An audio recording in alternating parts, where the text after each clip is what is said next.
Hey, I'm Andy. If you don't know me, it's probably because I'm not famous. But I did start a men's grooming company called Harry's. The idea for Harry's came out of a frustrating experience I had buying razor blades. Most brands were overpriced, overdesigned, and out of touch. At Harry's, our approach is simple. Here's our secret. We make sharp, durable blades and sell them at honest prices for as low as $2 each. We care about quality so much that we do some crazy things, like buy a world-class German blade factory. Obsessing over every detail means we're confident in offering a 100% quality guarantee. Millions of guys have already made the switch to Harry's, so thank you if you're one of them. And if you're not, we hope you give us a try with this special offer. Get a Harry starter set with a 5-blade razor, weighted handle, shave gel, and a travel cover, all for just $3 plus free shipping. Just go to harrys.com and enter 5000 at checkout. That's harrys.com, code 5000. Enjoy. And just like that, they buy it. They eat it up. You pander to them, you thank them. I mean, really, people, I thought you were a little bit smarter than that. I mean, it's just so easy to say the name of the city. You cheer. Hey, Stephanie, you cheer. I mean, just come on. Welcome to the A Show.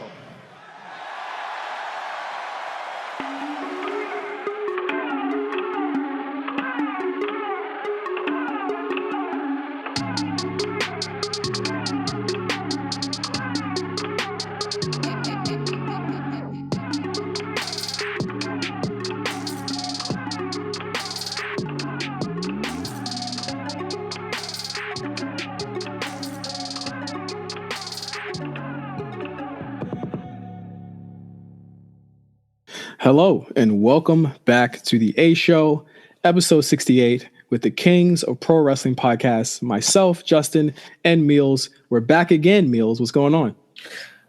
You know, every time you ask me that, I never really know what's going on so I kind of just like search in my brain of like, what's the first thing that I want to say? And usually it's very weird, but other than that, I mean, I'm pretty good. I just finished watching the challenge. We've been doing this for 68 weeks, and you still don't know that I'm going to ask you what's going on? Yeah, but I'm never ready. No, I'm never ready. I just watched the challenge. I'm happy. I think that'll get me amped before the show. Like it's got a lot of things, adrenaline flowing and all this other stuff. So I'm pretty happy about that. Oh, wow. Does the challenge really have you like ready to beat somebody's ass? No, not beat somebody's ass. Maybe like, I don't know. So, depends. Some days. I will say I did not strike out on Ticket. I mean, I kind of struck out on Ticketmaster today, but I didn't strike out on Ticketmaster. So that the WrestleMania Access tickets. Dope. We originally planned for VIP. Mm-hmm. It was gone. So I guess I'm gonna be, general admission WrestleMania Access. So if you guys see me out there, I will be there. Also, the cohort, Jamal. Yes. He will also be there. So we will be there. Shout out to Jamal. So shout out to him. And yeah, WrestleMania Access. I think The Miz will be there the day that I'm there. So I'm very excited. I'm very excited. Anyway. I hope it's just not VIP only. That would hurt my feelings, actually. You'll probably see him, when he's leaving. I'm not trying to see him from afar and take pictures of like Hacksaw Jim Duggan or something. I want to see The Miz. What the fuck? Whatever. We'll have a lot to talk about with The Miz. Bayley and Sasha will also be there. So. Oh, that's dope. That's dope. Come on, The Miz will also be there. By the way, I'm just letting you know. Nah, that's not as dope. But get a drop. That's all I gotta ask. Just get a drop. Listen. All right. So let me say this. If you walked up to Bayley and Sasha, do you think you would have a better experience than if you had met The Miz? Be completely honest. And that's not throwing shots. It's just like, who would you feel like would give you the better reaction? Bayley or Sasha? I'm going to put Sasha in bold and in italics. Or The Miz. I think The Miz would give us a great drop. Okay. I think he would. He's very industry. He kind of knows what's going on. Yeah, he knows what's going on. He knows how we got to pay the bills, right? If we had to pay the bills with this, Sasha would definitely be like, "What's this drop for? Your little wrestling show?" Okay. Carmella would put on for the squad.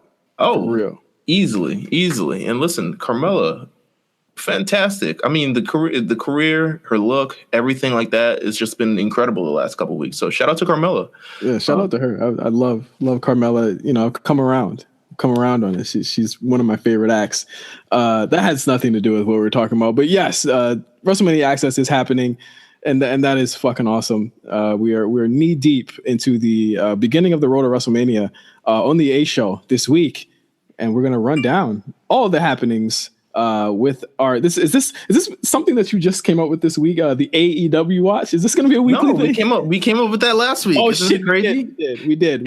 You're right. It was AEW Watch last week. We had Dean, we had Rhonda, we had a couple other folks. Listen, the AEW Watch list, it just grows. It doesn't stop. It doesn't. The talkings doesn't stop. AEW has a bunch of money that they're willing to, steal WWE superstars away from their contracts. I mean, isn't this always the case on a weekly basis ever since the announcement? This is true. Earlier this year. So this week on our AEW Watch, so ridiculous. Rusev and Lana are, and this is like a common theme, every week since the 1st of January that this type of shit happens. Yes. Rusev and Lana are making some noise on basically through the newswire. There was an interview that they did with Lillian Garcia. Yes, where Rusev basically put on the poor face and said, I wish I could be champion. They're just not utilizing me enough. They're not doing enough with me. And Lana, went on to say, stuff like, Rusev has dropped a lot of pounds and he's changed his whole character. And, they're still looking over him, and they feel like they're not being utilized. They're not very happy in their positions right now. As Rusev goes into a tag team with a actual star in Shinsuke Nakamura. Okay. Wow. Ooh. Let's be real. You look at his fortunes last year. He was in a tag team with Aiden English, a guy who now is a commentator. Now this year he's in a tag team. You gotta get it how you can. I can't. He's in a tag team. Can't knock him for that, man. You love you some Aiden English, but I don't. All right. He's in a tag team now with Shinsuke Nakamura, who won the Royal Rumble, US champion 2 times. And is actually a star and gets reactions and gets booed. Oh my God, Rusev Day. Hello. Wait, this is the whole premise of their actual argument, was that Rusev Day was a huge thing, and they feel like it wasn't capitalized on at the period it was supposed to be. And then why it wasn't? You know why it wasn't? Because I don't think the higher ups ever saw it in Aiden. That's the thing. That's literally it. But it's Rusev Day, you know what I'm saying? No, it's not. Like, here's the thing. You can love it all you want, and that's cool. I like Rusev Day as well. But that act, to me, had an expiration date, and I'm glad that they didn't really try and stretch it for that long. They tried everything with it. They did the heel thing. They turned him face when it was, a little bit later than I thought I probably would have. But there was an expiration date to that angle, man. Like, you weren't going to have, if you're not behind somebody, even in ring, like, have you ever been behind in English in ring? It's like, no, exactly. And it's like, if you don't have that much behind him, why would you have them potentially take a title or have a title or something like that? You'd put him beside somebody that you see something in, see if he works out with the star, and have that star make him a bigger star. And I think that's what they're doing. Well, you know what? I think a lot of the conversation we're having is regarding Aiden English, when he wasn't really truly, he was mentioned in the interview, but the disdain that Rusev and Lana having, or is that they seem to be trying a lot and they seem to be putting a lot into different things, and they don't feel like it's being, reciprocated back, which is, it's a fair feeling to have. I feel like everybody has it at their respective jobs. Yeah. I do feel like, Rusev,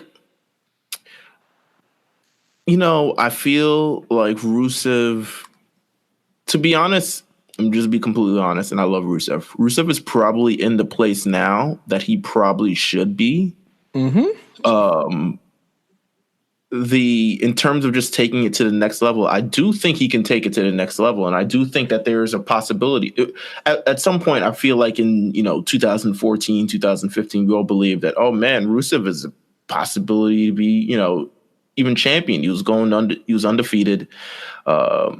He was going up against these guys. He had, some beef with Roman. He had matches with Cena. His trajectory just said, it's continuing to go up. But, I feel, you know what?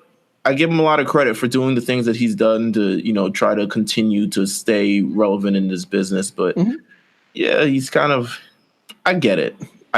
There's a ceiling to his act.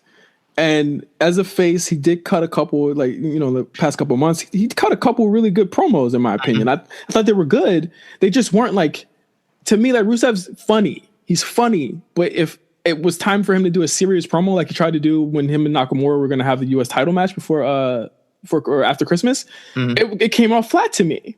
Right. And it was I can't have the lovable oaf. I don't think that's a character that they wanted to push to be a WWE champion. Well, do you think they would have any success? And this is the AEW Watch. Yes. Would they have success outside of WWE, namely even AEW? On the indies, probably not. On AEW, probably, because AEW is one thing AEW is lacking is characters that don't play to the back of the room, if you will. Right. I think Rusev is definitely a big picture arena type talent that knows how to work a style that gets fans from the front to the back invested, and it's not all flippy shit. I think they do well in AEW if they want to go. I said this when we talked about it before. If he wants to go ahead, buddy. That's my thing. Call the next man up. Listen, I'm all for Rusev. I love Rusev. I love what he offers. If he left, I don't think it'd be a big deal. No, it wouldn't be a big deal. But I still love. I would rather him here than not here. You know what I'm saying? But that's just selfish for me because I probably don't watch enough outside. No, I agree. Well, here's my thing. I agree that I would like him there because I do think that here's the thing. There's a bunch of people, and we're going to get to more people here, and we're actually going to get to people that are big time talents. But there are a bunch of people here that fulfill, like you said, a role in the company that they just need. So what you can't, not everyone's going to be the champion, Right. They need mid-card guys. Rusev being an upper mid-card guy and helping guys along. What's wrong with that? I agree. Prince Albert was that for a really long time. All right. Well, Prince Albert is another layer of. He got better when he got back. Well, yeah. I mean, he's kind of. I'm just put him on the level of Rusev. I'm not putting him on the level of Rusev. I'm saying guys like that. They need guys like that. They need a Godfather, rather, who's a character. Who's a character. 100%. But you never see them anything beyond. No one ever pondered, damn, Godfather should be champ. Why is he not? He's out there with the hose every week and he's getting these big reactions. He should be champion. No one ever ponders that. So I get what you're saying. I get. Yeah. I came around in your argument for Rusev and Lana, even though I was, initially against it because, I love Rusev. But, Yeah. Yeah. So, yeah.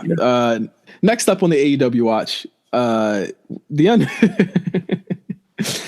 Undertaker's been taking bookings. He's taken away all of the WWE references out of his profile. Well, actually, they ended up finding out that he never had WWE references in his profile. Oh, okay. I read that he did. But I heard he didn't. But I'll take your word for it. He's putting his booking info on Instagram stories like an Instagram honey. Yeah, that's my thing. And he's still going by the Undertaker. That's what you think they're gonna let you use that name? I'm sure. You know what? I'm sure he was I don't think it's something like the recent.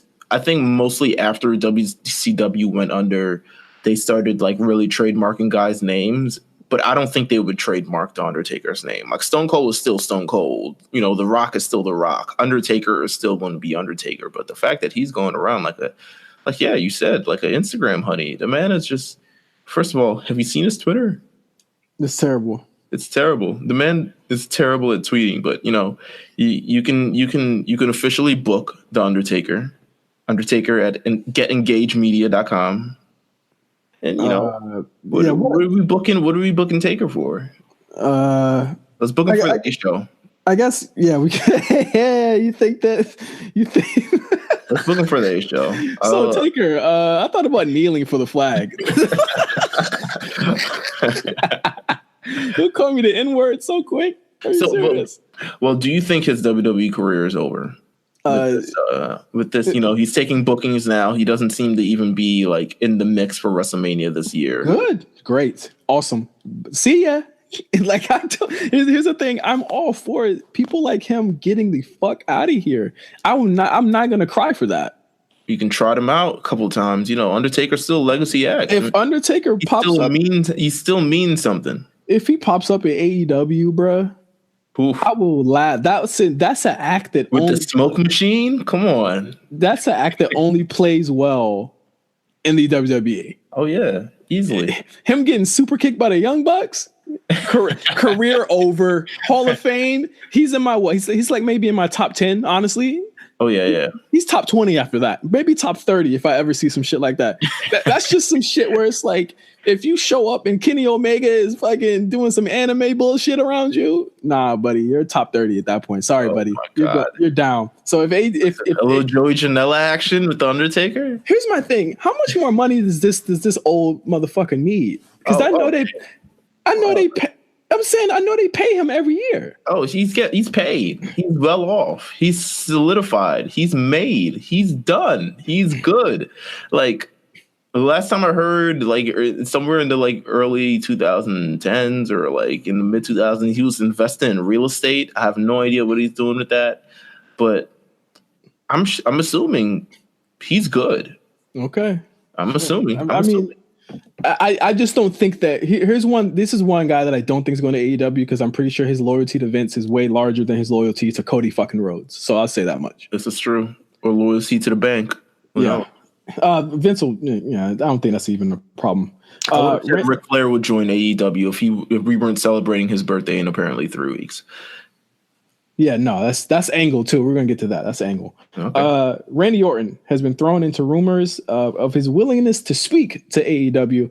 I mean, I think we can skip right past this one. Randy's not going anywhere. Are you sure? He's on his way. Here's my thing. He's already like kind of on his way out anyway. I don't even think he's on his way out. I think he wants even a lighter schedule. I think he wants. Here's the thing. I think he's that in, but like a lighter schedule. I think he wants a lighter schedule and more money. I think this is just leverage. To me, this read to me as leverage. Even with reports of them doubling people's salaries, this was clearly leverage. Why would you say that backstage?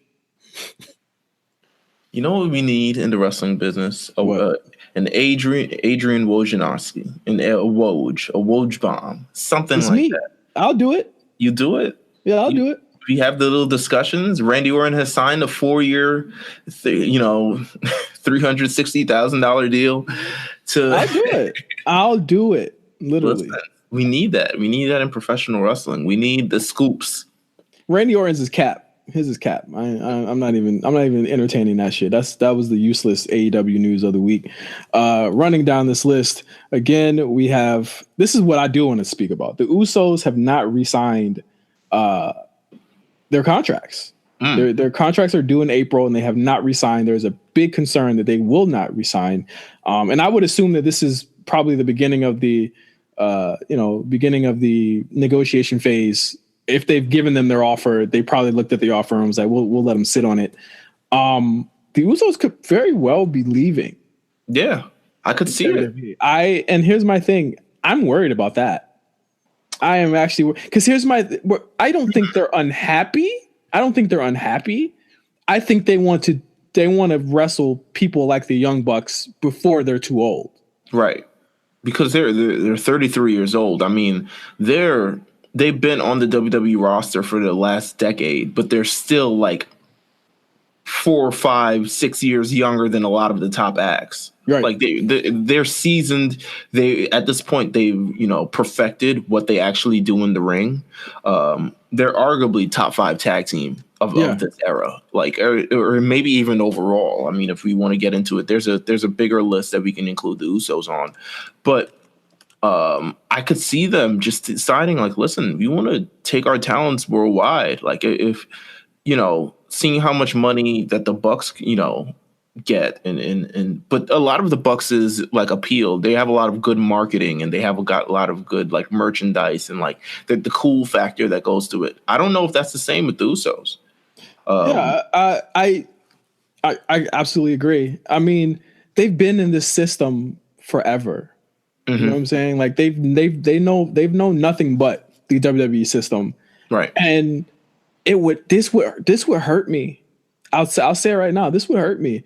I really enjoy what the Usos have been doing, but I think that's a talent like Rusev that is wherever they go, they're immediately the top team there. Oh yeah, immediately. And I think if anything, this makes their Hall of Fame case even better if they do that. And I think they know, like, not that they care about Hall of Fame case, but like they know that their stature is even bigger if they do that. You know? Right. I mean, quite frankly, the Usos has faced everybody at least 3 times over. Absolutely. They're not going to Orlando. No, and the thing is, even from Orlando, the new tag teams that are coming up, I don't even think they're even there's no like dream matchups unless you're talking maybe Undisputed Era. But there's really no like dream matchups where it's like, oh, I can't wait to work with those guys. It's like, and it's also like how long they supposed to wait for that? Yeah, and to be honest, it's like chances are Undisputed Era they'll still be there if the Usos ever decide to come back. Absolutely, yeah, like, 100%. They'll still be there. So I think you know what. This is our first valid AEW Watch rumor. Yeah. I think so as well. It reminds me of when the Dudleys left the WWE a long time ago, just to like WWE was all they know, and the Dudleys had become stale like 4 times over during their run. Like you can't like go 9 months without the Dudley Boys becoming stale, and then they decided, listen, let's go to IWGP and TNA and ECW, ROH, a lot of different things, and they extended their brand. They extended their reach. They became arguably one of the greatest tag teams of all time. And I could see this for the Usos, quite frankly. Absolutely. Like I said, it would hurt me. Yeah. But the Usos, if that's what they got to do, here's the thing with them. I don't think it's about the money. I think it's really about fulfilling themselves, and much in the way that Dean Ambrose was probably going to fulfill himself when he leaves WWE in April. But like, there's going to be a huge changing of the guard as we go into after WrestleMania, and it's going to be huge. Right. Or it could be about the money. It could be about the money. Who knows? How much you think if they're turning down the contract, it can't be about the money because you already know WWE handing out bags right now. Yeah, but maybe the bag is not big enough for 10 years on the roster. What the fuck are they supposed to be making? Money, bro. Come on. They barely don't even be on the TV. They're on TV. They're out here rapping. You saw them last week. All right. Last thing, our good friend Kazim has left the WWE. He announced it this week. It's AEW in its future. I wasn't even gonna say that. We gotta have Kaz on the show. I think we can officially. I think this. You just put this here to have a larger conversation about it. But we gotta have Kaz on the show. Kaz, a huge reason why he couldn't be on the show before. Even though he is a huge supporter of the show, he loves the show. The only reason he couldn't do it is because of working for the WWE. He could not be on podcasts that they did not sanction him for. He's already said he's down to come on the show and talk. So that's something that's in his future. As far as AEW, maybe they've reached out to him. Maybe, but they're not the only ones. I'll say that much. Ooh, okay, all right. And this is a scoop. Ooh, that but he's not settled. Like, this is a guy that he does so many different things. Like, Kaz is one of the hardest working people I know, and he does so many things. Like, there could be a million offers from, let's say, an Impact or something like that, and he'd take it into account. And this is something he's not going to choose right away. But they're calling everybody. So it's not surprised that they're going to call Kaz. But Kaz is a huge supporter and a really great ally. And he was behind the scenes for us, and a lot of some of our favorite segments of the past couple months he's been involved in, and he's excellent writer there. They're losing somebody that really had his finger on the pulse of things, but the machine goes on, and it just felt good, I think, for a while to know that we had somebody, in there, and had somebody that was fighting for us. And it's something that a fresh voice, and a lot of I think a lot of TV benefited from it. From these, these ideas, and it is not just him. Obviously, it's not just him, but you knew. I think you knew. Like, if you know him and you followed him on the timeline for a number of years and know he's a professional wrestling fan, and you knew what he contributed to and what he didn't contribute to, and making characters and wrestlers and all these other people sound as good and present them in a certain way that was just cool. So yeah. Yeah, but congratulations to Kaz. Yeah, Godspeed or whatever he has coming up. But I asked him. I said, "Are you good?" He was like, "Yeah, it was time." And I was like, "All right." So and that's all I needed to hear. I didn't need to hear anything else. So I'm pretty sure he'll tell his story about his departure on his time. I don't think it'll be on this show, but I would really love to talk to him about just specific things on the A show. So expect that in the near future.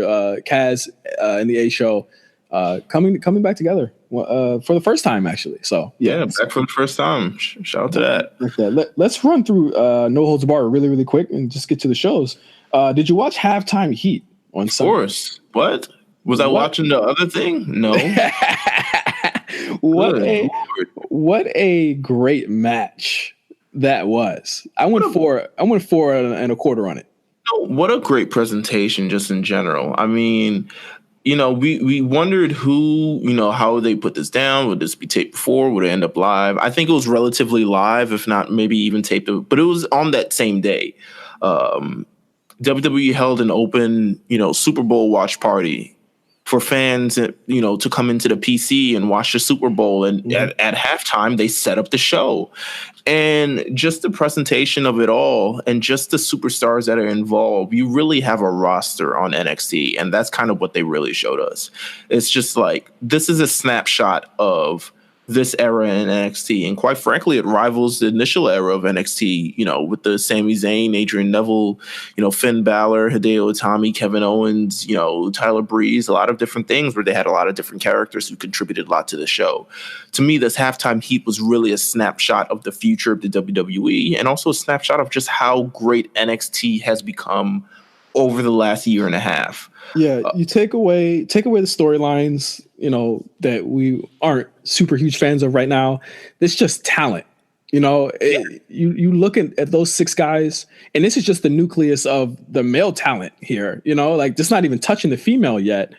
It's just immeasurable how many people are down there. And I actually said this, like, for NXT, I really feel like people like Gargano and Ciampa, maybe don't call them up. Maybe just have them go to UK or something, or have them go to another place and build that, or help build that brand or something like that. Like NXT is becoming such a brand that call ups maybe aren't going to be the end game for these people anymore.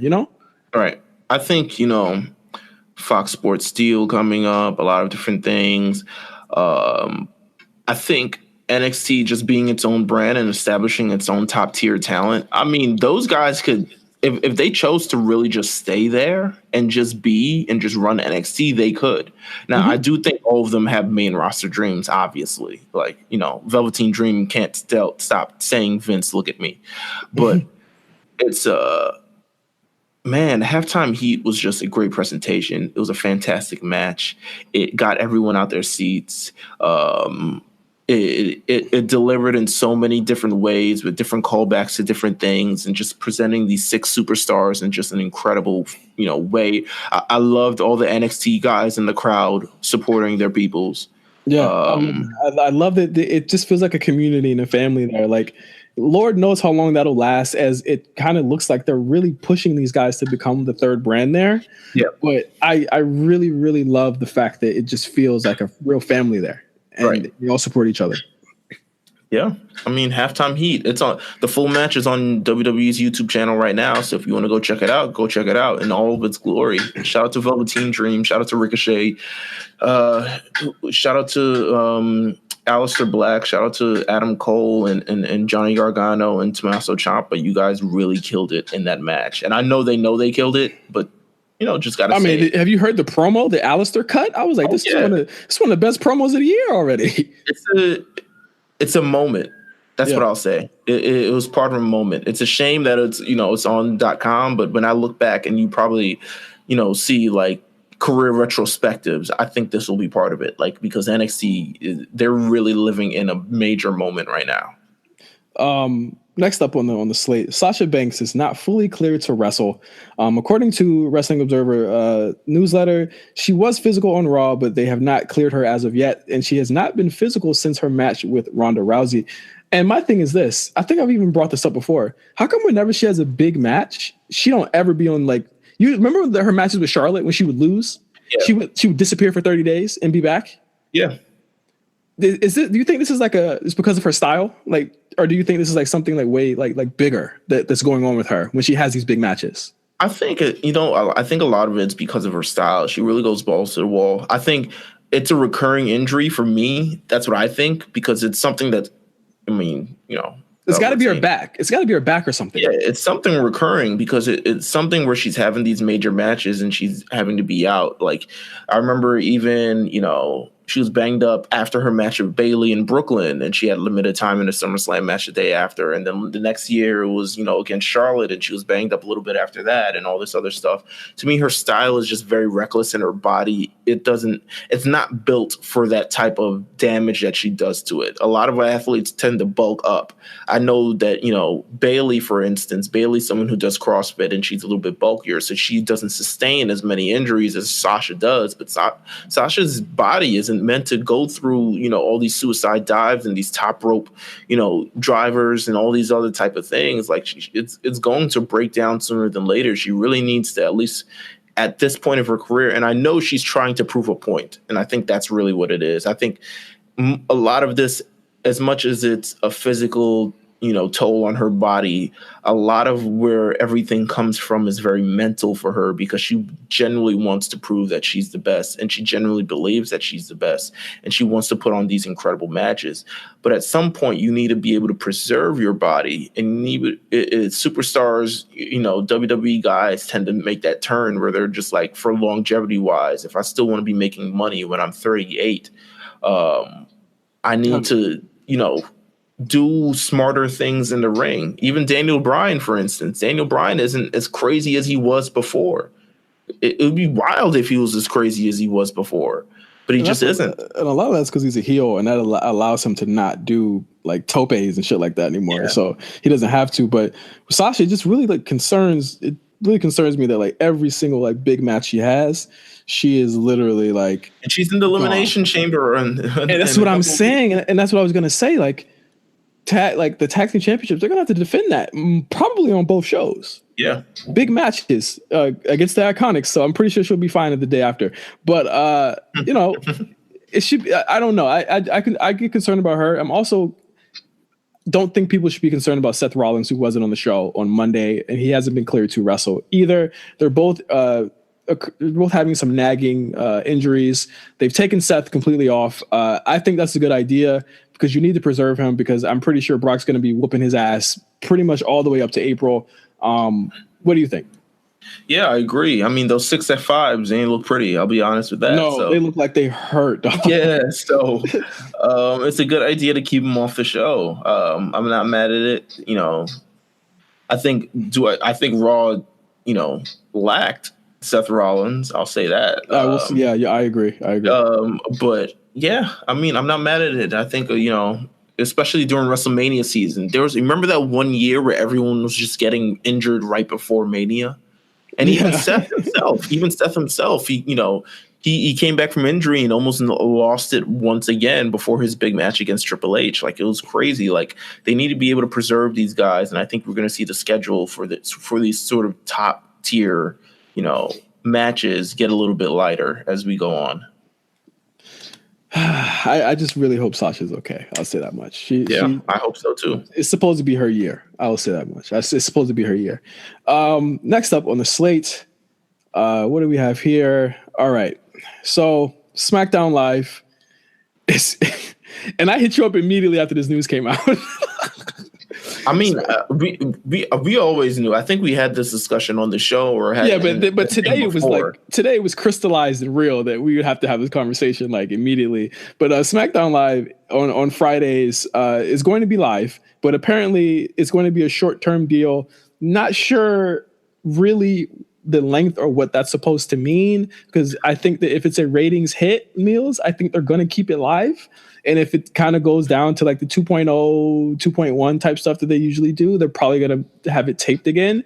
But I think it's more so SmackDown Live short-term deal on Fridays is because Friday's a terrible day. It just is. Like, you know, as much as I love professional wrestling, I also love Friday.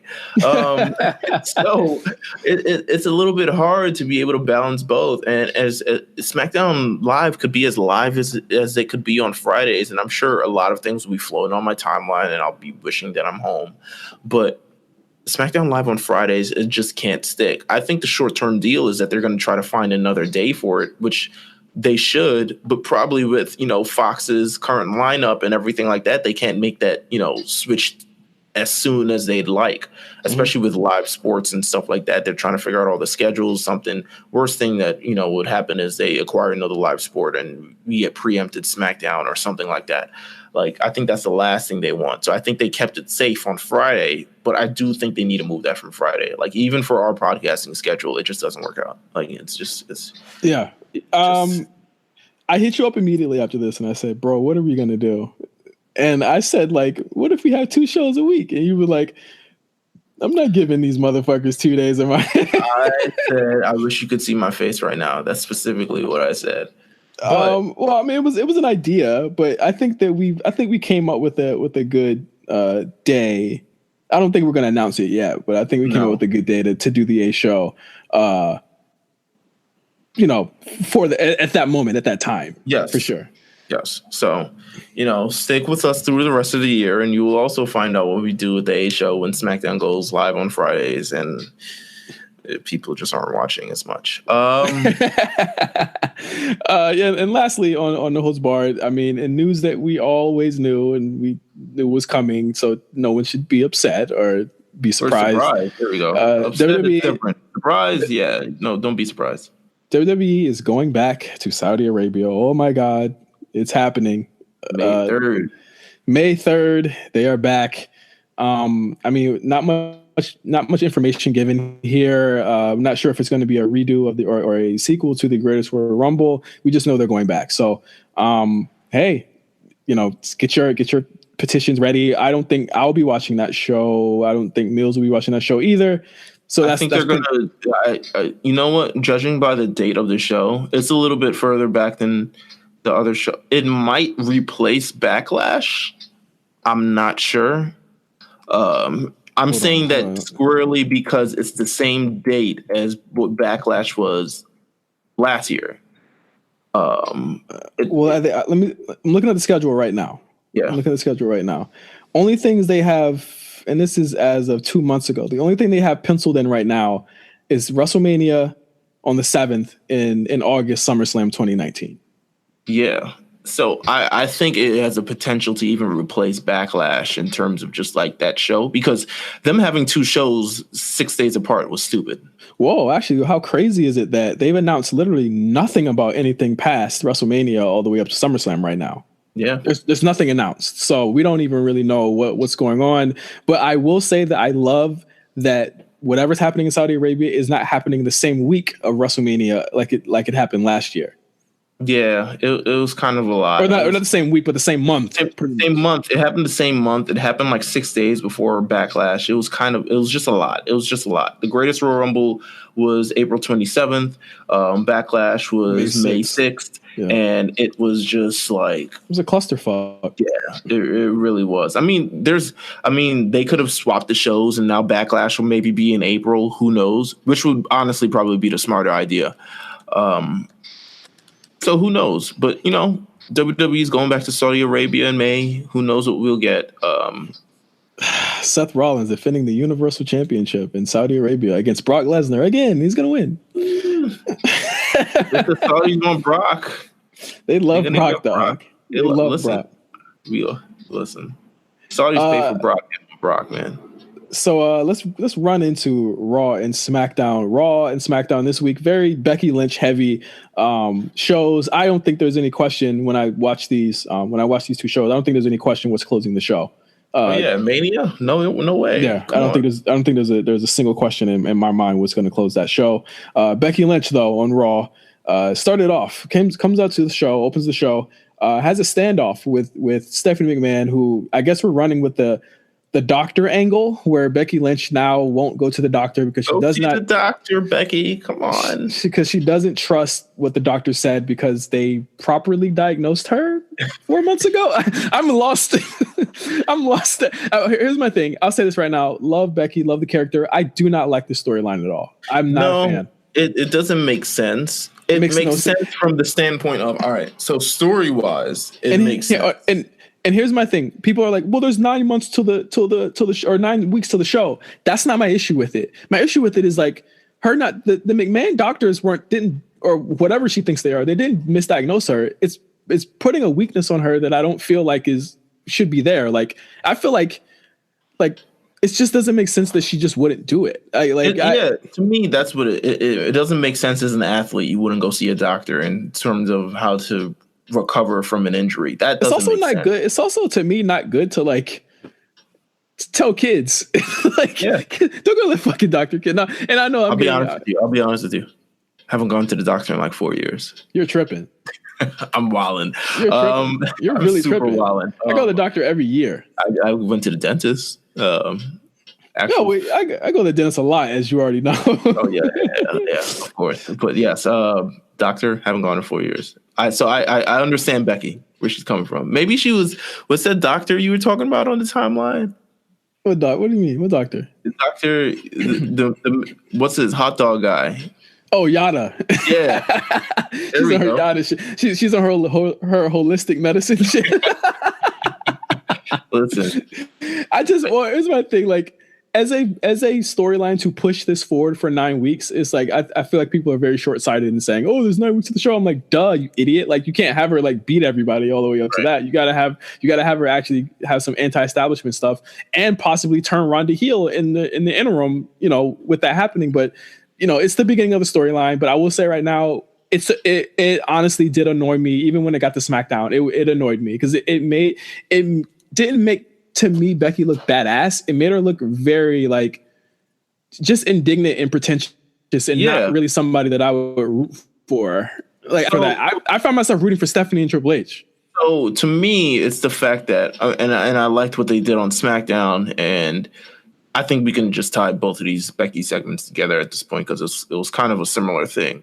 But to me, I think they're trying to place that doubt in Becky to sort of build, that she's kind of coming from under in a different type of story, because the last time Becky went to the doctor, she was not cleared to have this match and she could not face Ronda. And I think they're saying that's her kind of underlying fear is that she goes to the doctor, she finds out her injury is way worse than it actually is, and she can't go at WrestleMania after not being able to go at Survivor Series, really having to give everything up and then having to build back towards everything again. I think that's what they're trying to think as her fear.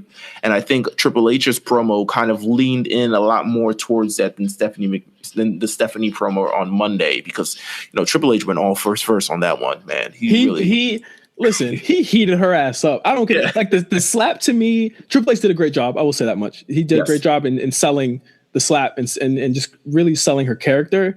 But to me, I was just really annoyed by Becky. Don't lump me in the people that are against her. I love Becky a lot. I just think that having her not say anything there was kind of like, And I know we're crossing into SmackDown, but these two segments kind of go. Yeah, they're part one and a part two. It's Becky's, it's our Becky talk or something like that. Yeah, of the week. But it's like having her just sit there and just smile and take it. I just felt like that made her look kind of weak also, where it's like she didn't even. I think she needs to distill. I don't know if it's distill doubt in herself, because it would kind of ruin the allure of the character that she's going on, which is this kind of anti-establishment thing. But to me, it's not yet. I agree with you that it's not quite making sense yet. None of this kind of makes sense. Like, from my explanation, I could see why she's going with that. But with that, you have to present doubt in Becky. And Becky currently has no doubt in her mind. I mean, she's still kind of moving steadfast instead forward with this thing. And it kind of has to be, they have to, do the full realization, and she has to get to the point. I think she really has to, she has to take a major hit from Ronda, in my opinion, is kind of how I'd book it. She has to take a major hit from Ronda to kind of realize how kind of mortal she is. I think she really feels like she's a little bit that's immortal. the thing. Like, I feel like this storyline is so unearned because Ronda's never got a hit off on Becky ever. No. All she does is one up her on Twitter in person on the mic. Physically, months ago, she one upped her. I'm like, this. I don't get this storyline because it's like it's trending towards hokey and stupid because it's like, okay, just go to the doctor. It could be something as small as literally like just a torn ligament that would take like a month and you'll be fine or something like that. Like they could say that in storyline, but also we already know it's a work. So like, why are you trying to work us even more? Yeah. You know, like this. And I also think that, you know, if we're going to cross circuits here, I think this is a way to get Charlotte into the match. Honestly, I do believe Stephanie next week or maybe during Ric Flair's birthday celebration, Becky will interrupt it, which leads Steph to make the match between Becky and Charlotte at the next pay-per-view. Elimination Chamber? No, the Ric Flair birthday thing is going to happen the week after Elimination Chamber. Yeah. So it's going to be at Fastlane. I don't think Fastlane's in March. I don't think Becky's going to compete at Elimination Chamber because of the suspension. Because they have enough time where they could realistically have her not be on the show while they have to build up to the other matches on that card. There's a whole Fastlane pay-per-view in March. Yeah. I don't think they've announced it yet, but they've had advertisements showing Becky and Charlotte being Cleveland. The match. My God. Mm-hmm. I do. This is just it's a bigger play to have Charlotte beat her in March so that they can have the triple threat. Because if Ronda is realistically taking time off, you have to have Ronda and Charlotte kind of have their moment as well, because they're not going to be able to have another one-on-one. Yeah. So it makes a lot of sense. Yeah, Charlotte's going to get into the match, no doubt. I mean, we're starting to see them heating kind of Ronda up. I mean, she really kicked, Liv Morgan and Sarah Logan's ass on Monday. Ronda is unraveling before our eyes. She is unraveling on camera in front of our eyes. Like the boos are really getting to her in a way that kind of writes her own promo. It's very clear. It's very clear. How much words she like stacks into it and like all this other stuff. Like she's talking like a nerd, but it's really this shit is really getting her in a way that like she's visibly shaken. Like when they were booing her when she was telling Sarah Logan to get in the ring, and she's like cutting like this weird promo in the ring for like 2 minutes, and they're all looking at her like, "Oh, the people booed at me." I'm just like, you're beating up two people. Like you're not even like you're supposed to be the good guy, and you're just like, it would have been great if she like jumped you from behind and then you get into the match or something. But like you called her to the ring and then you just beat her up. Like there's no sympathy for that. Absolutely no sympathy. I guess the program for Ronda coming out of this, going into the next couple of weeks, will probably be the riots, or it's more specifically Ruby versus Ronda. I think that's the last person that she hasn't beaten the third time going into this. So I guess that's cool. What else? What other big things happened on this show this week?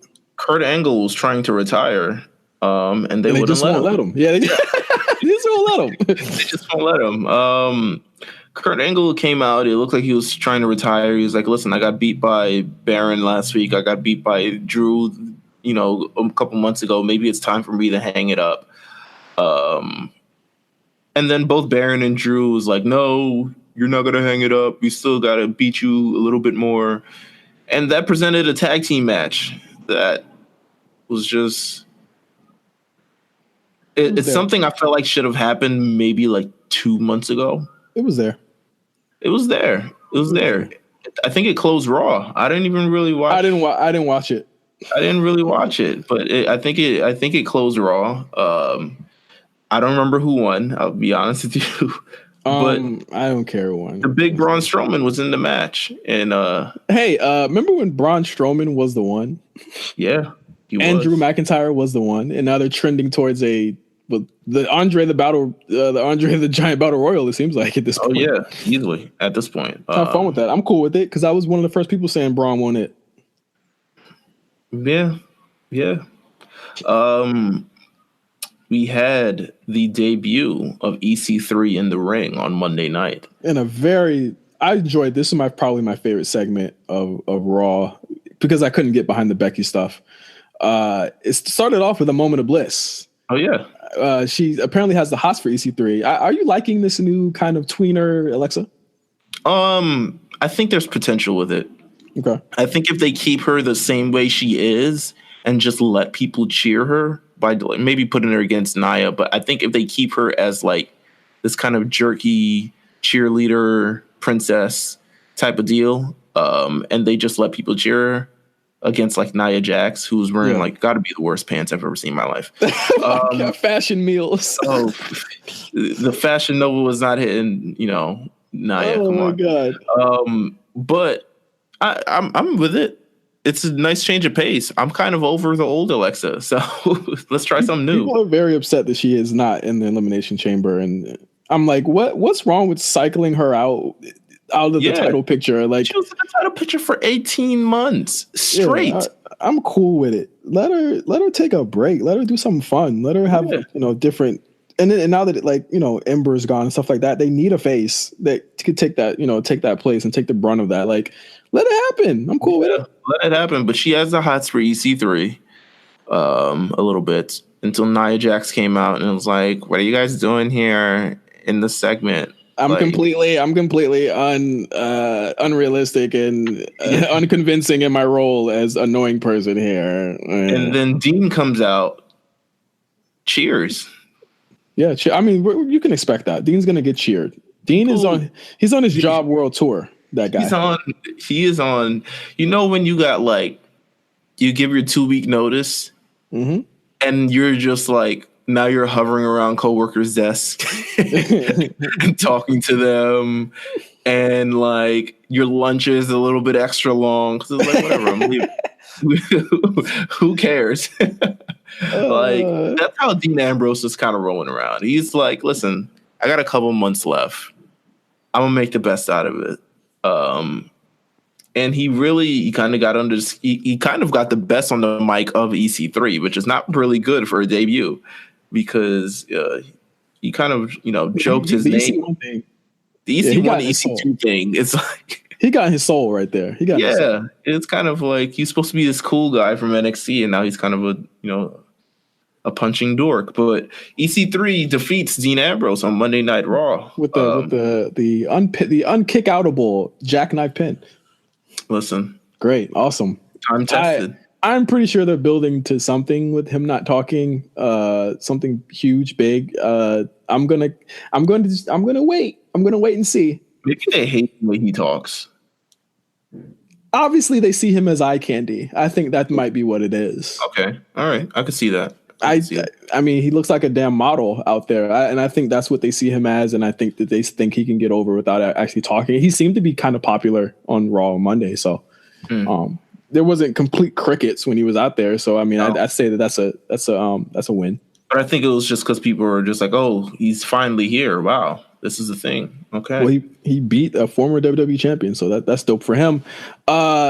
Zack Ryder misspelled his own name. Yeah, I mean they misspelled his name last week, and now he's just in this rut of just like whatever. We also had Sasha Banks letting her homegirl go dolo against 2 people.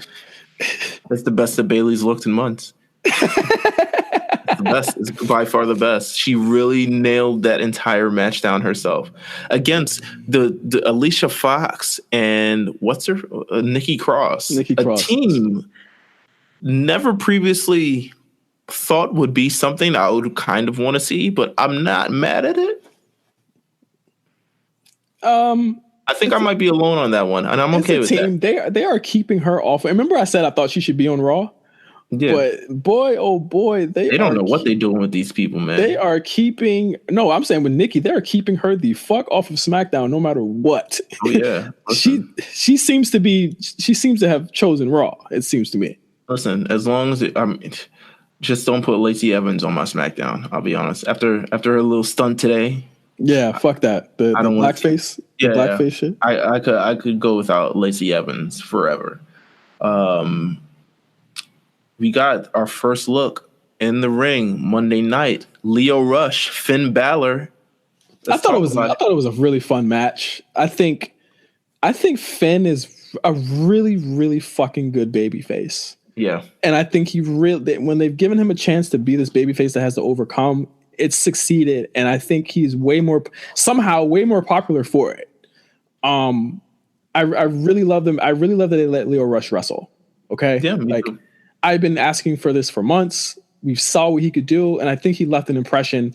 And you know what else I love? And this is like some psychology stuff, is that they had Finn be hurt so it wouldn't be a total squash. Right. So it allowed Leo to get his shit off, because this is obviously a 205 Live guy, and they think of them on a certain wavelength and they think of Finn on a certain wavelength or whatever. But I love that Leo got to pull off a lot of his coolest moves. Yeah, it looks great. I mean, quite honestly, big props to Lio Rush for getting to wrestle on Monday nights, and big props for Finn Balor for continuing this feud with Bobby Lashley. I'm interested to see where it goes.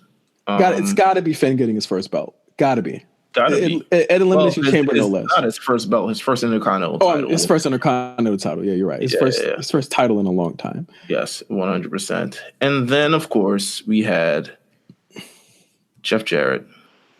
I'm going to be honest with you. I didn't mind it. So here's the thing: if there was any old guy who's probably capable of doing it in the ring, it's Jeff Jarrett. He's not bad. He's not. He hasn't reached a point where it's like it's unbearable to watch him wrestle. Because honestly, I don't know his entire career, but I think probably since his TNA days, I can't remember him having a major injury. No. It's just his style doesn't allow that. His style is just so grounded and it's so safe. It's kind of like the Miz, actually, but like 20 years ago. Oh my God, here we go. No, I'm not going to give Jeff Jarrett that much credit. But Jeff Jarrett versus Elias, it ends with, I forgot how it ended. I just know he tried to hit him with the guitar and it didn't really break. Yeah, it didn't break. I don't think this feud's over either. No, I don't think so either. Oh God. So Jeff Jarrett, Elias, I think we can look forward to that a little bit more. The Boston Hug connection, qualified for the Women's Elimination Chamber. Dana Brooke is trying to talk to Natalya. Like, Natalya has the new AirPod 2s, I guess. The AirPods, man. Listen, those noise canceling ones that don't exist, those the Fugazi ones. I don't think Natalya has the real ones. She got the Louis Vuitton joints. You know what? Actually, Natalya, she's pretty stylish, so she might have the, she might have the real ones. She might have the real ones. Yeah, Tyson Cobb. Yeah. She copped. Oh yeah. Sure. I think that was the biggest stuff on Raw this week. We can move on to that was everything on Raw. Actually, everything that mattered. The Revival won a number one contender match too. So, we touched. I don't know if they're still on AEW Watch, but they're there. We touched on the Becky segment from SmackDown already, and what we thought about that. One thing I did want to mention: SmackDown didn't really deliver either. SmackDown was it was a show. I mean, we're gonna get a lot of these in the next couple of weeks as the card builds out. I'm very interested in this WrestleMania card. I'm gonna be honest with you. This is, other than like Brock, there might not be like any part-timers on this card. I don't think there will be, and I also don't know what the card is, which scares me, because usually something will leak out to the dirt sheets. We'll get an idea, we get an inkling of kind of the direction they want to go in. We don't know what Brian's doing. We don't know what Brian's doing. AJ. We don't know what, Nakamura's doing. I mean, this is a guy that, you got to say his name, man. He was in a main event last year. Yeah, I guess he was, wasn't he? We don't know what Finn's doing yet, because this, for all intents and purposes, I don't think they're going to stretch this Lashley feud all the way to WrestleMania. I don't think that there's enough juice in it for that. No, especially with another pay-per-view in between this Fastlane pay-per-view that showed up. But tag titles, I don't know. Tag titles, or I don't think we're going to see Rey Andrade at WrestleMania, do we?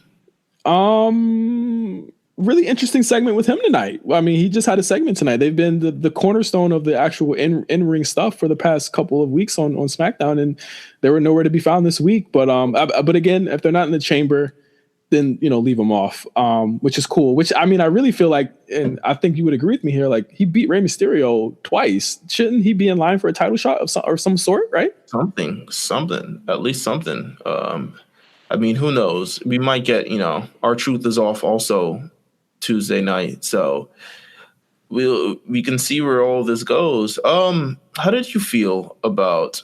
And we talked about Rusev earlier. How do you feel about this Rusev Nakamura allyship? It's a compelling storyline for both men.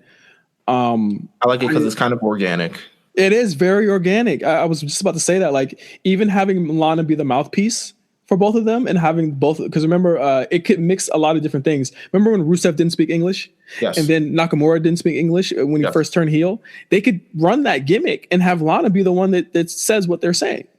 Lana doesn't understand Japanese. She could learn it. She's smart. She's ravishing. All right. Well, I think that the tag titles are in their horizon. I'll say that much. Oh, a threat to the Miz and Mac? I think that part of the reason why the Usos probably leaving is because they probably looked at the run sheet and was like, "Yo, we about to lose to this to this."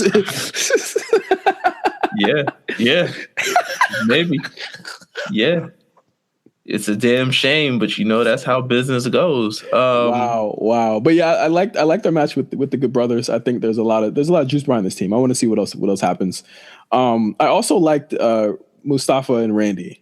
Ooh, that was a good match. I think it got a lot of time, and at some point during this, I was like, "This is about to end in like a stupid RKO finish, isn't it? Not like stupid, like bad, like stupid, like this is about to be really crazy." And it was sweet. We got it. Yanked him off the top rope right into the RKO. And only Ali can do. Ali does things that only Ali can do. Yeah, I mean, really, you don't really have people of that size on the roster anymore who are able to do stunts like those. I mean, you have Bryan, but he's not doing that. I think Mustafa Ali he's kind of his own kind of deal on the roster. He kind of occupies his own space, being a cruiserweight, still possessing the sort of cruiserweight agility, but bringing it to the main roster and showcasing it in that way. And so, Randy made Mustafa look really good here too. I think they've done a great job of making Mustafa, again, like the same way I said, Finn had to be hurt to make Leo look legitimate. Right. They've made Mustafa on SmackDown look so good that he looks like he really belongs out there with those guys. And all it took was like a couple of wins and just being in there, just mixing it up with them. And he looked really good against Randy, who doesn't face a lot of like really small guys on the roster. So looked really good there. I mean, Samoa Joe was wreaking havoc on this episode as well. Just choking people out, punching people out. It was Samoa Joe's. It's the best he's looked in months. Man just literally comes from the darkness and starts choking people. He just came through. He choked out Randy Orton. He came by later, choked out Mustafa Ali. He came by later, choked out Daniel Bryan. Everybody was getting it. Everybody was getting it. No one was safe. How'd you feel about the three-way the three-way tag match between the women and the continuation of the Mandy Naomi feud? I mean, Mandy's gotten 2 up on her at this point. I don't like Mandy's finisher. That's all I'll say about it. It's Ciampa's finisher. It's Ciampa's finisher. It's also too much for her. Like, use the knee. The knee works. Yeah. She can hit it out of anywhere. She can knock out anybody. I think it's going to be something that could become lethal. It's easy to do. You don't need to do that type of finisher. I mean, you're strong, we get it, but that's not the point with your character right now. Yeah, you're kind of an asshole. It's OD. I like that match though. I thought not as OD as Sonya Deville's finisher. I remember that. That was something of. Hasn't done it since. Thank you. Or at least on TV. I haven't seen any of her live event matches. Did you peep AJ's little comment about Jeff's drug problems? Yeah, it seems like everyone's coming in, and then Jeff's just like rolling his eyes. He's like, "Here it comes again, man. Here comes the drug shit. All right, the drug shit. Yeah, y'all whack. That's what I would say if I was Jeff Hardy. Maybe y'all are whack ones, and I'm lit." But that would not be a good representation for television on WWE, kids. But it's also not fun to make people. Is it good to make fun of people's previous drug?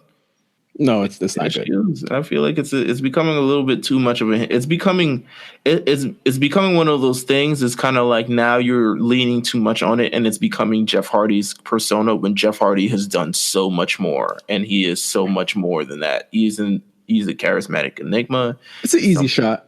Yeah, they could call him old. I think that would be a better. Yeah, call him old. Call him washed. Say you ain't got it no more. I heard you only do swanton bombs on regular shows now. You wash. That's what I hear.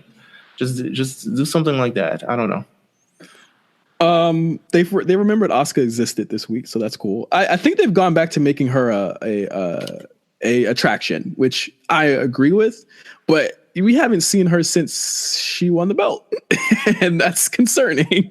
I mean, what's her? I mean, have you kind of rethought how you felt about who they're going to give her for Mania?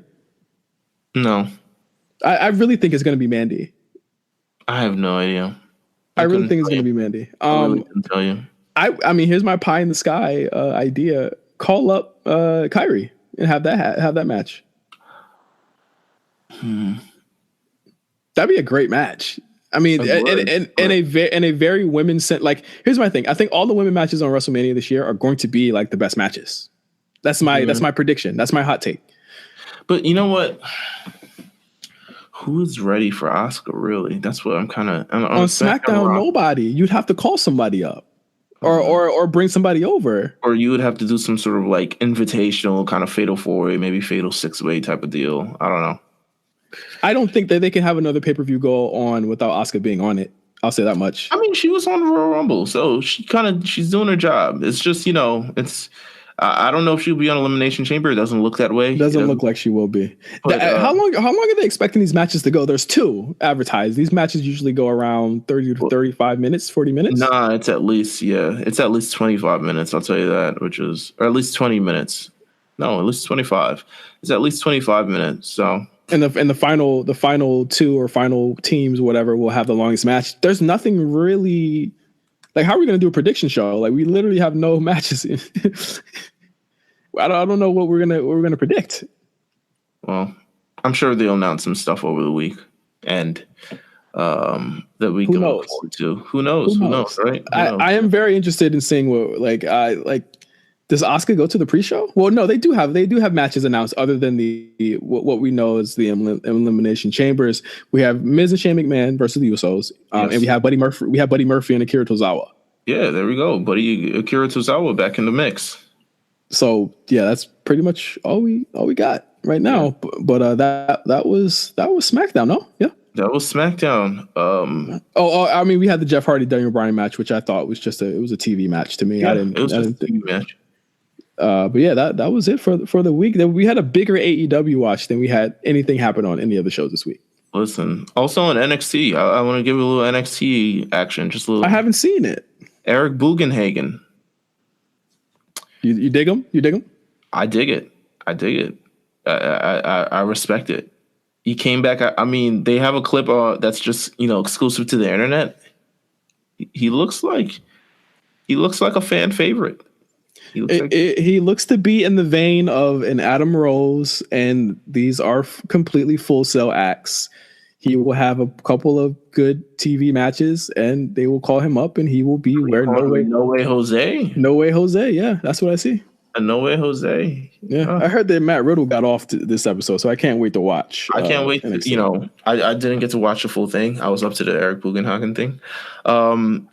But yes, Matt Riddle. Drew Gulak was invited to NXT this week, so can't wait to see that. And we also got the horsewomen in action as well. So stay tuned. And also, by the way, we have to give props to Velveteen Dream for winning the Worlds Collide. Oh yes. I almost forgot about that tournament, and I rated almost everything on it. I had a blast watching. I'll be honest, I didn't watch the entire thing. That's fine. You really only need to watch the Saturday show.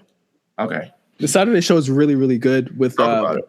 But they I mean, just the matchups that they had on this show, were really, really freaking incredible to me. I thought that like Dream and Tony Nese was a really great match between two wrestlers that I really enjoy, and the two styles that were completely different. And I think that was what was great about this show, was it was style clashes. You had Gulak versus you had Gulak and one of the matches. I got to bring up my scores. I'm sorry. No, I'm not going to do it. Gulak was great. Yeah. I think the tournament for, and I did write this down. The tournament was good for Tyler Bate, Drew Gulak, Velveteen Dream, and Keith Lee. I think that those four got the most out of that tournament in that way, in that Keith Lee got to show his new offense and his new style as the big man that he should be. Mm-hmm.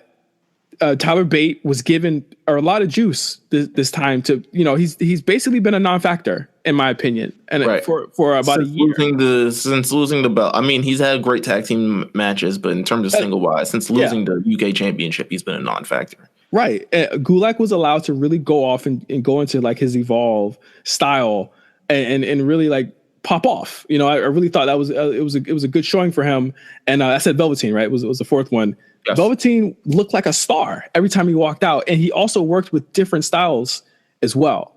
A variety of different styles, like powerhouse guys, small guys, and the catch-as-catch-can Tyler Bate style. I thought Dream versus Bate in the finals was spec-fucking-tacular. I really loved that match. I thought that the Dream selling was on point, and I thought that Tyler Bate turning it up and actually going a little bit more ruthless than he usually does really made for a better match and a better, different character that we've never seen from him before. I would highly recommend that tournament from start to finish, honestly. Right. Velveteen Dream was the winner, and he chose to go after Johnny Gargano's freshly new North American Championship. So I don't know what he's smoking, but yeah, go ahead, man. Do your thing. Do your thing. So that was the week in WWE. Once again, thank you for listening to the A Show. We have a lineup of different shows for you this week. We have RSBN with Mark and Jeff talking about the latest trade happenings that are happening. I mean, they're literally happening, but as we talk right now before the trade deadline ends, we had a new episode of The Cable Box with Kofifi that dropped on the latest episode of True Detective Season 3. We have a new episode of Late Fees, our Valentine's Day episode with Erica Ramirez from Illy herself on the episode with us this week. We're talking about Love and Basketball and 500 Days of Summer. It is one of the best episodes we've done on that show. I'll say fantastic. Yes. We also have new playlists dropping on Friday, as well as or new updates to our playlist, as well as a new episode of the Perfect Play podcast with Huey. And we also have 2 belts this weekend as well. Yes, right, we do. Yes, we do.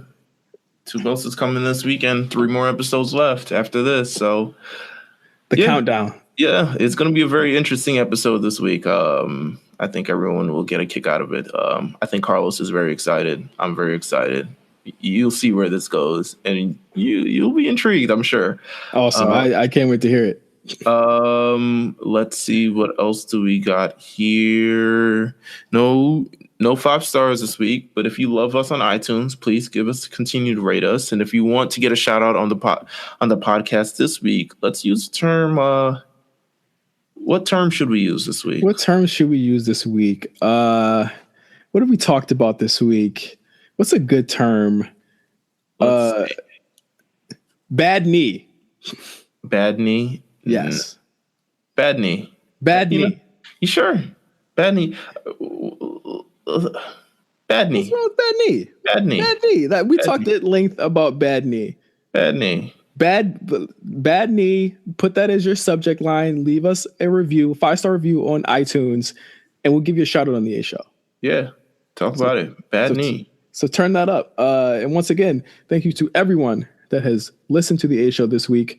We will be back with you next week with our predictions of what else is to come on Elimination Chamber, which will be airing next Sunday. And until then, thank you guys for listening. We'll see you guys next week, same time on the A Show. Happy Rusev Day. How long are you going to be able to say that? If he leaves. Don't do this to me right now. That's all I got. I'll be honest with you. All right. Happy Rusev Day, everybody. Happy Rusev Day.